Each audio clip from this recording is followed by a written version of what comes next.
April 7th, 1945, Okinawa.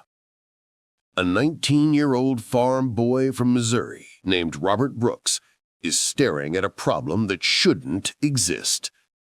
His radar screen shows 355 incoming Japanese aircraft, the largest kamikaze attack ever launched. His ship, the USS Haynesworth, has exactly 16 anti-aircraft guns. The math is simple and terrifying.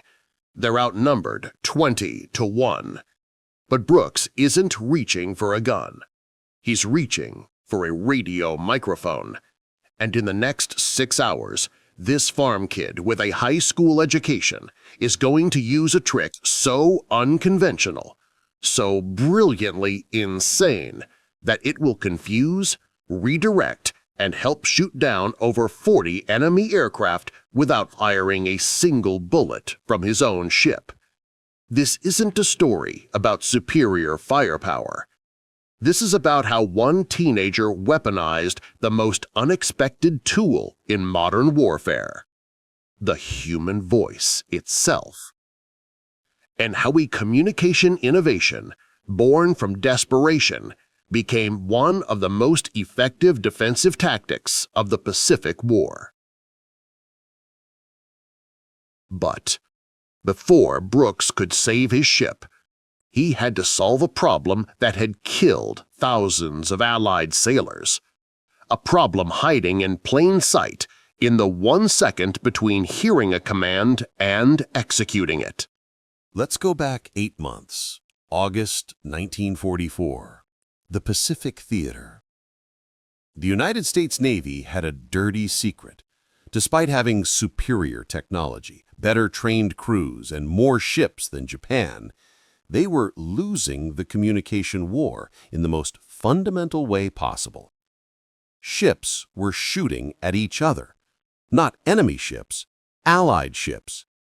During the Battle of the Philippine Sea, American destroyers fired on American carriers at least 12 documented times. Friendly fire incidents were killing more sailors than anyone wanted to admit.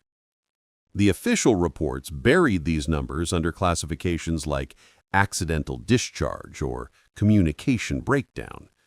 But the real problem wasn't the guns, it was the voices. Picture this. You're on the deck of a destroyer. Radar picks up incoming aircraft. The spotter shouts coordinates. The gun crew adjusts elevation. The fire control officer gives permission to engage. In perfect conditions, this takes 8 to 12 seconds. Now, add engine noise at 110 decibels, wind speed of 40 knots, the concussion from your own guns, and radio chatter from 16 other ships all using the same frequency. That 12 seconds becomes 30 seconds, sometimes a full minute. And in combat, 30 seconds means the difference between hitting an enemy plane and hitting your own ship 2,000 yards away. The Navy tried everything: standardized call signs, strict radio protocols, color-coded identification procedures. Nothing worked because they were solving the wrong problem. They thought it was a technology problem, but one farm kid from Sedalia, Missouri, was about to prove it was a psychology problem, and the solution would come from the most unlikely place: a county fair livestock auction. Solving it. And it all came down to how the human brain processes a single word.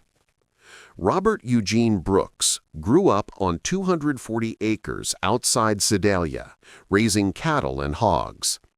His father ran livestock auctions every Saturday at the Pettis County Fairgrounds. Young Brooks had a job that most kids would hate. He was the spotter in the auction ring. While the auctioneer chanted bids at 200 words per minute, Brooks had to watch 40 to 60 farmers simultaneously, identify hand signals, distinguish genuine bids from scratching noses, and relay information to his father instantly. In a room full of noise, with money on the line, with split-second decisions. Sound familiar? Brooks developed something that psychologists today call selective auditory attention, the ability to filter dozens of simultaneous voices and extract meaningful information under pressure. At age 14, he could identify individual farmers by their cough, track 8 separate bid sequences simultaneously, and never miss a signal. When he enlisted in the Navy at 18 in 1943, the recruitment officer saw his education level, high school graduate, and his test scores, slightly above average, and assigned him to radio operations, standard posting, nothing special. But Brooks brought something no military training could teach: 10 years of interpreting human communication in chaos. His first posting was USS Hainsworth, a destroyer escort assigned to radar picket duty, the most dangerous job in the Pacific Fleet. Radar picket ships sat 50 to 70 miles ahead of the main fleet. Their job? Provide early warning of incoming attacks. They were floating targets, bait, the first thing kamikaze pilots saw. The USS Hainsworth's life expectancy was estimated at 6 weeks. Brooks reported for duty on March 12, 1945. Within 3 weeks, he would watch 11 other radar picket ships get hit. 4 sank. The average communication response time from radar contact to coordinated defense was still running at 42 seconds. 42 seconds for a plane traveling at 320 miles per hour means the aircraft covers nearly 4 football fields before guns can respond effectively. Retention hook. Brooks knew they were dying because of seconds, but what they didn't know was that the Japanese had accidentally given him the key to April 1st, 1945. The battle for Okinawa begins. Japan launches Operation Kikusui, floating chrysanthemums, 10 massive kamikaze waves over 3 months, over 1,900 suicide aircraft. The goal: overwhelm American defenses through sheer numbers. But the Japanese had an unintentional advantage that had nothing to do with courage or tactics. Their pilots were screaming. American radio operators monitoring Japanese frequencies reported something bizarre. Kamikaze pilots approaching their targets weren't maintaining radio silence like trained military aviators. They were shouting, crying, reciting poetry. Some were singing. The Americans thought it was fanaticism, propaganda, the insanity of suicide warfare. But Brooks, listening to the intercepts during his watch, recognized something else. Something from Saturday mornings at the Pettis County Fairgrounds. The Japanese voices cut through radio static better than calm professional military communication. Here's why. The human brain processes emotional vocalization differently than neutral speech. When someone shouts in fear or anger, they unconsciously increase vocal frequencies between 2,000 and 4,000 hertz. These frequencies penetrate ambient noise more effectively than normal speech. It's why you can hear a baby crying through a closed door, but miss a normal conversation. It's evolutionary biology weaponized by accident. The Japanese pilots' emotional state was actually improving their communication clarity in the worst radio conditions imaginable. Brooks started experimenting during his night watches. He began analyzing the voice patterns of American radio operators. The calm, professional, military standard communications were getting lost in the chaos. But when someone panicked, when fear crept into their voice, other ships responded faster. Retention hook. The solution was obvious: and completely against regulations. Brooks would have to teach American sailors to sound terrified. But first, he needed to survive what was coming on April 7th. April 6th, 1945, 11:47 p.m. Brooks is pulling a double shift in the radio room. The scuttlebutt says something big is coming. Intelligence reports indicate massive Japanese air activity. Every radar picket ship has been ordered to maximum alert. April 7th, 6:22 a.m.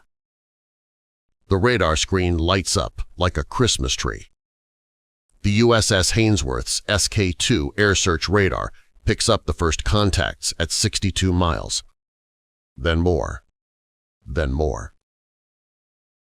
By 6:30 a.m., they're tracking 355 individual aircraft inbound. Kikasui Operation Number 3 has launched, the largest single kamikaze attack ever attempted.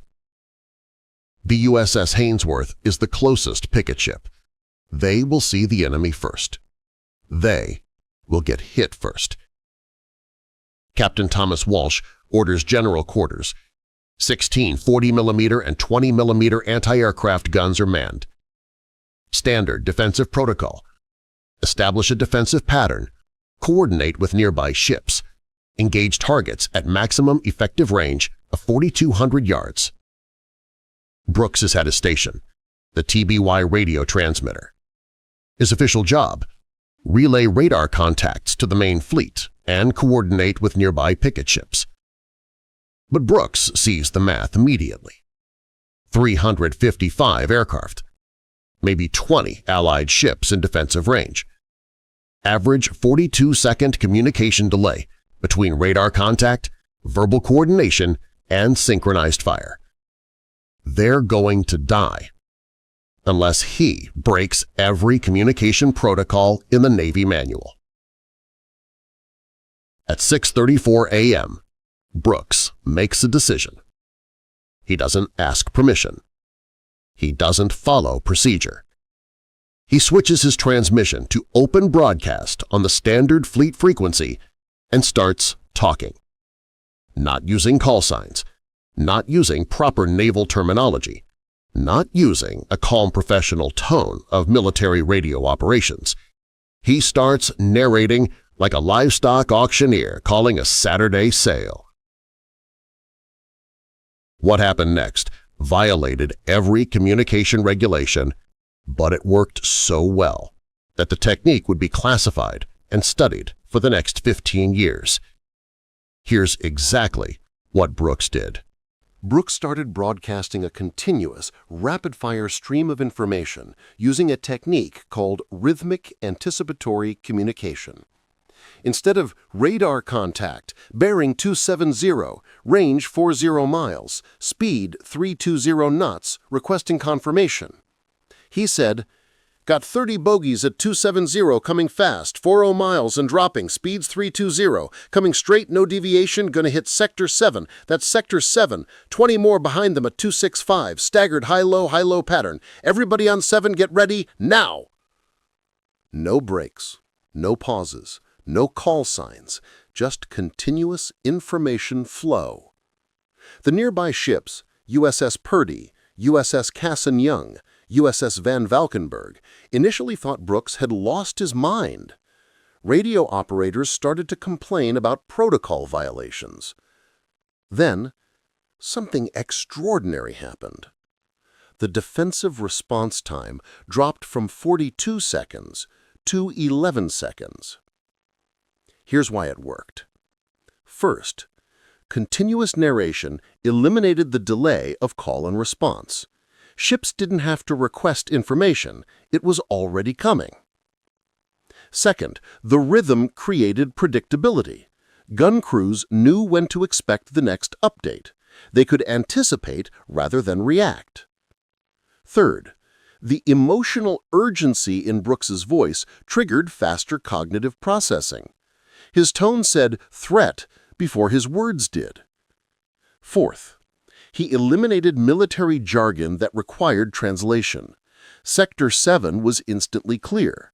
Bearing 270 relative to Formation Axis Alpha required thought. At 6:41 a.m., the first wave of kamikazes hit the picket line. The USS Hainsworth and 4 nearby ships opened fire in near-perfect synchronization. Brooks kept talking. "First wave splitting, 12 going left, that's your left, Purdy. Elevation's dropping, they're coming in low, 500 feet, 400. Watch the sun, they're using the sun. 3 coming straight at Hainsworth. Hold fire, wait for 1,500 yards." He was directing multiple ships, like his father directed the auction ring, tracking multiple threats simultaneously, predicting movements, anticipating next actions. The gun crews stopped thinking. They just responded to the voice.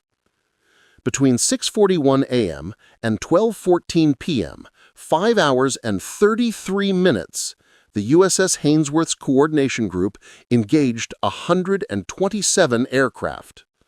Brooks spoke continuously for over 4 hours with only brief water breaks. His voice coordination was directly responsible for downing 18 confirmed aircraft. But the real number was higher. When multiple ships fired simultaneously, which happened 41 times that morning, it became impossible to assign individual credit. Post-battle analysis credited the Hainsworth Coordination Group with 43 total aircraft destroyed and another 28 damaged or driven off. The USS Hainsworth took only minor damage, 2 near misses, no casualties. 11 other radar picket ships were hit that day. 3 sank. The USS Bush and USS Calhoun were destroyed, with combined casualties of 282 sailors killed. But every ship within range of Brooks's voice survived. Retention hook. The Navy's response to Brooks's innovation was exactly what you'd expect from a massive military bureaucracy, and it almost got him court-martialed. April 8, 1945. Brooks is ordered to report to the Fleet Communications Officer aboard the USS New Mexico. He expects a medal. He gets an interrogation. For 6 hours, communications officers grill him about protocol violations, unauthorized frequency usage, failure to use proper call signs, disregarding communication hierarchy, broadcasting classified radar information on open channels. Every single thing he did saved lives. Every single thing he did violated regulations. The military mind struggles with innovation that breaks rules. But Captain Walsh and 3 other destroyer captains submitted formal commendations. They argued that Brooks's technique represented a fundamental breakthrough in combat communication. The Navy couldn't ignore results. A compromise was reached. Brooks would train other radio operators in rapid coordination communication, but only under specific circumstances. The technique couldn't be standard procedure because it required a specific cognitive skill set. Not every operator could track multiple simultaneous targets while maintaining continuous narration. You needed someone who'd grown up in a livestock auction ring. Between April and June 1945, Brooks trained 18 radio operators.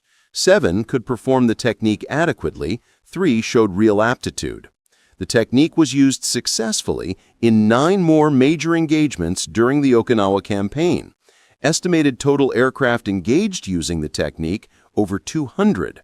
Estimated coordinated kills, 87 confirmed, 140 plus probable or assisted. Friendly fire incidents in groups using Brooks's technique, 0. Communication response time averaged 13 seconds compared to the fleet average of 39 seconds. After the war, the technique was classified and studied by the Naval Research Laboratory. The official designation was Continuous Tactical Voice Coordination, or CTVC. Studies continued through 1960. The technique never became standard because it couldn't scale.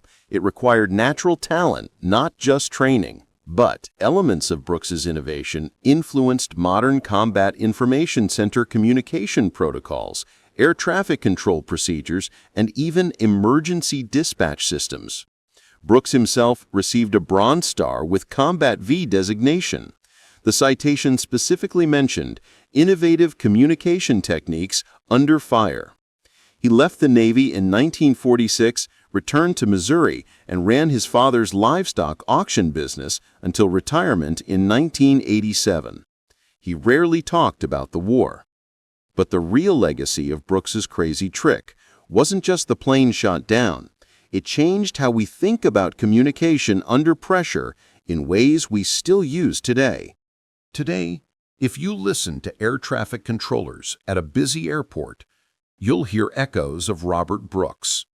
That rapid-fire continuous information flow, the anticipatory communication, the elimination of unnecessary verbal protocols during emergencies.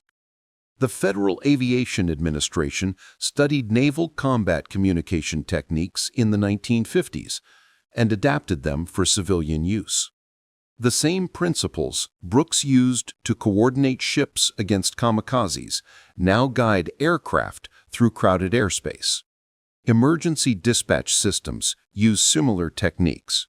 That calm but urgent continuous information flow during 9/11 calls, that's rhythmic, anticipatory communication.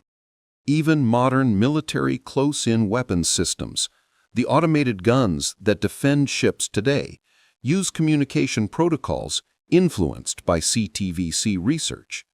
The computer systems coordinate defensive fire using principles that a farm kid from Missouri proved worked in 1945. Brooks died in 2003 at age 77. His obituary in the Sedalia Democrat mentioned his Navy service in one sentence. Most people in his town never knew what he'd done. But 43 aircraft shot down, 0 friendly fire incidents, hundreds of sailors' lives saved, all because one teenager understood that human communication under pressure isn't about following protocols. It's about understanding how the brain processes sound when death is 60 seconds away. The lesson isn't just historical. Every time someone stays calm in a crisis and communicates clearly, they're using principles Brooks proved on April 7, 1945. The human voice is still the most powerful weapon we have. When used right, it can coordinate chaos into precision. If you found this story fascinating, you need to see our deep dive into how British codebreakers at Bletchley Park used acoustic analysis to crack German Enigma messages. The sounds the machines made were as important as the codes themselves. We also have an incredible story about POWs who built a working radio from scavenged parts and operated it for 2 years without detection. Hit subscribe so you don't miss these technical problem-solving stories from military history. Drop a comment telling me what unconventional solution to a military problem should we cover next. Thanks for watching. Remember, it's not always about having better weapons. Sometimes it's about having a better voice.